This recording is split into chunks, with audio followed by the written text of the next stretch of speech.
اعوذ باللہ من الشیطان الرجیم بسم اللہ الرحمن الرحیم نحمدہ و نصلی علی رسولہ الکریم اما بعد فاعوذ باللہ من الشیطان الرجیم بسم اللہ الرحمن الرحیم۔ اللہ دی تعریف توصیف تو بعد لکھاں کروڑاں درود و سلام نبی پاک دی ذات بابرکات پہ، آپ کی اہل بیت پہ، آپ کی اطرت پہ، آپ کے صحابہ پہ، آپ کے ازواج مطہرات پہ، اور اس کے بعد اللہ پاک کے پیارے رسول کہ جو محبت کرنے والے عاشق لوگ ہیں ان پہ۔ تو آج میں ایک عاشق رسول کا، ایک بڑی عظیم ترین ہستی کا ذکر کرنے لگا ہوں جو پاکستان میں ہی ان کا مزار شریف ہے، یہاں ہی وہ پیدا ہوئے ہیں جو موجودہ پاکستان ہے۔ تو نام ہے ان کا صدر الدین ارجن کتال رحمۃ اللہ علیہ۔ آپ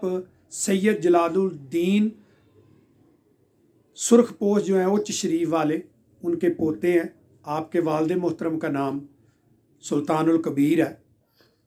آپ 730 ہجری میں پیدا ہوئے ہیں اور آپ نے ابتدائی تعلیم اپنے گھر سے ہی حاصل کی، کیونکہ آپ کے والد محترم اور آپ کے جو دادا جی تھے وہ بہت بڑے عالم دین بھی تھے اور اللہ پاک کے بہت بڑے ولی بھی تھے، تو اس لیے آپ کو بہت سارے علوم و فنون جو ہے وہ گھر سے مل گئے۔ آپ نے جب قرآن پاک بھی حفظ کر لیا اور مختلف علوم جو تھے وہ بھی آپ نے حاصل کر لیے، تو اس کے بعد آپ نے اور بھی جگہ پہ سفر کیے، لیکن علم کی خاطر، اور آپ مادرزاد ولی ہیں۔ آپ کے پیدا ہونے سے پہلے ہی بہت ساری بشارات مل گئی تھی آپ کے والد محترم کو بھی، آپ کے دادا جی کو بھی، اور جب وہ پیدا ہوئے تو حضرت جلال الدین سرخ پوش رحمۃ اللہ علیہ جو تھے، انہوں نے پیدا ہوتے ہی جب ان کو دیکھا تو فرمایا کہ کتب، پہلی آواز نکلی کہ کتب، تو پھر وہ کتبیت کے مقام پر پہنچے۔ بچپن سے ہی وہ ہمیشہ اللہ کی یاد میں، اللہ کے فکر میں غرقاب رہتے۔ تو وہ ایک کیفیت ہوتی ہے شکر کی، جو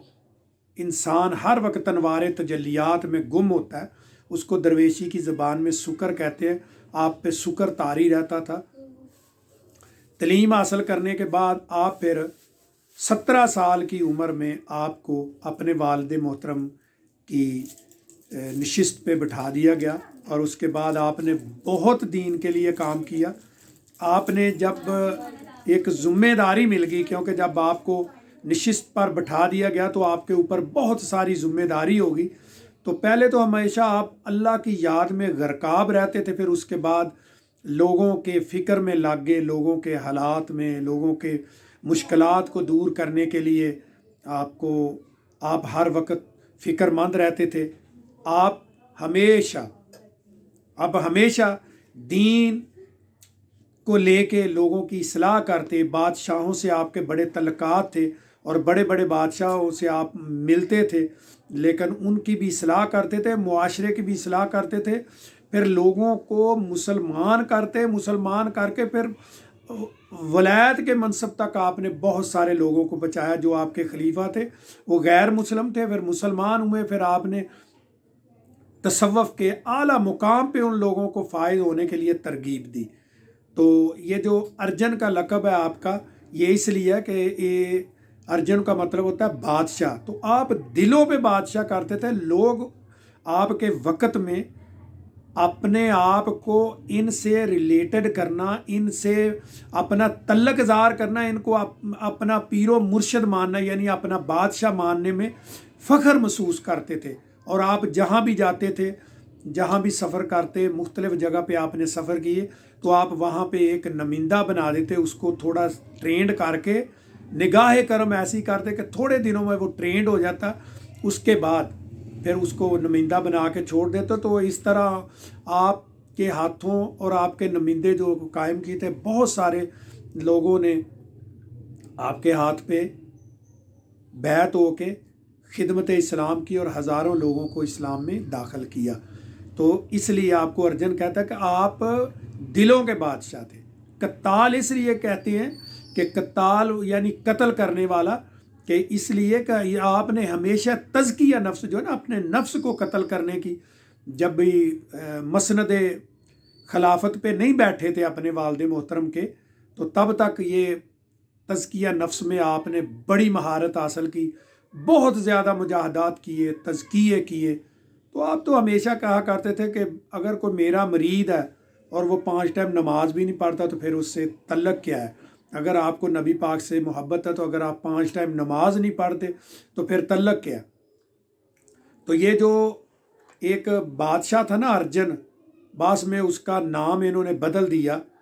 اس کا نام بدل کے پہلے وہ ہندو تھا تو پھر آپ نے اس کو مسلمان کیا۔ مسلمان کرنے کے بعد اس کی بڑی خواہش ہوتی تھی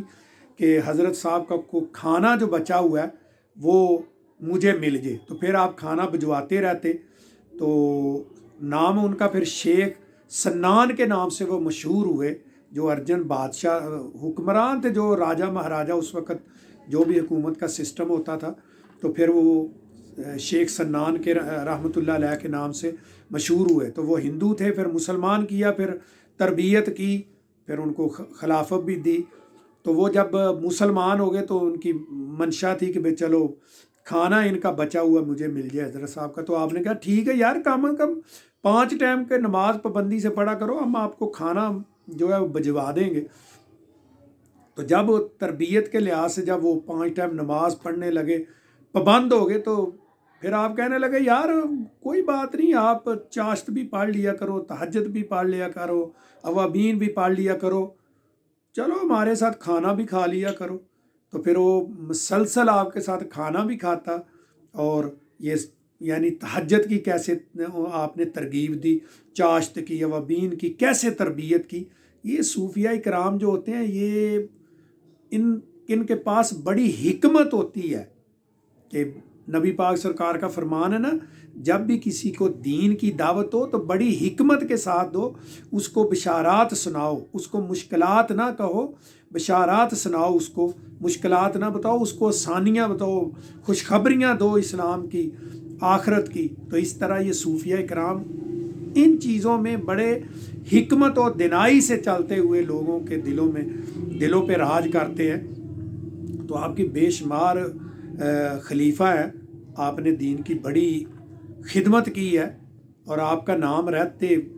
دنیا تک آپ کا نام رہے گا۔ آپ نے جو ظاہری علوم و فنون تھے وہ بھی اپنے والد محترم سے حاصل کیے، کیونکہ آپ کا باقاعدہ ایک خانقاہی نظام تھا جلال الدین سرخپوش رحمۃ اللہ علیہ کا۔ تو اس وقت میں اور بھی بڑے بڑے اللہ کے ولی جو ہے وہ جلوہ فروز تھے، جیسے مطلب غوث الاعظم سرکار کا بھی تسلسل چل رہا تھا۔ اس کے بعد یہ ویسے بھی سور وردی سلسلے سے ان کا تعلق ہے، تو انہوں نے جو ان کے والد محترم ہیں وہ سلسلہ سور وردی میں ہی بیعت تھے، اور انہوں نے بھی پھر اپنے تصوف کے رستے جو ہے وہ سلوک کے رستے جو ہے حقیقت معرفت کے جو رستے ہیں وہ طے کرنے کے لیے آپ نے اپنے والد محترم کی ہی بیعت کی اور انہی سے خرقہ ارادت پہنا۔ تو آپ ہمیشہ اس فکر میں رہتے تھے کیسے نبی پاک کی سنت کو اجاگر کیا جائے، کیسے ان کو لوگوں کو نبی پاک سے محبت جو ہے وہ لوگوں کے دلوں میں پیدا کی جائے۔ تو آپ کے دور میں 4 بڑے قبائل تھے، تو جن میں قبیلہ نور بڑا مشہور تھا۔ تو اس کے وہ چاروں کے چاروں قبائل جو ہے وہ آپ کی محبت، آپ کا طرز زندگی دیکھ کے اسلام میں داخل ہوئے تھے۔ ان قبیلوں میں ایک ایک نمائندہ آپ نے بھیجا تھا، تو وہ چاروں کے چاروں قبیلوں کے پہلے جو بڑے ہوتے ہیں، وڈیرا کہہ لیں یا سردار کہہ لیں، وہ مسلمان ہوئے۔ پھر مزید محنت کی تو آپ نے وہ چاروں کے چاروں قبیلے جو ہے وہ مسلمان ہو گئے۔ ایک اندازے کے مطابق کہتے ہیں کہ تقریباً 7، 8، 10 لاکھ آدمی جو ہے وہ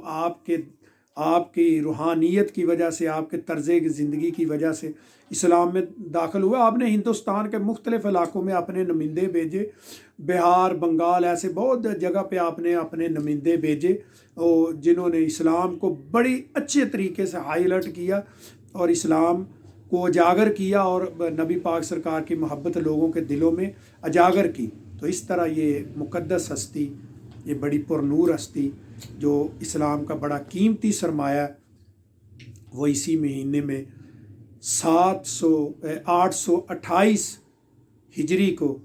دنیا فانی سے کوچ کر گئے، اللہ پاک ان کے درجات بلند فرمائے، ان کی قبر منور کو مزید منور فرمائے، اور ہمارے جیسے گناہ گاروں کے لیے وہ راہ نجات بنے، اور دن قیامت کو اللہ پاک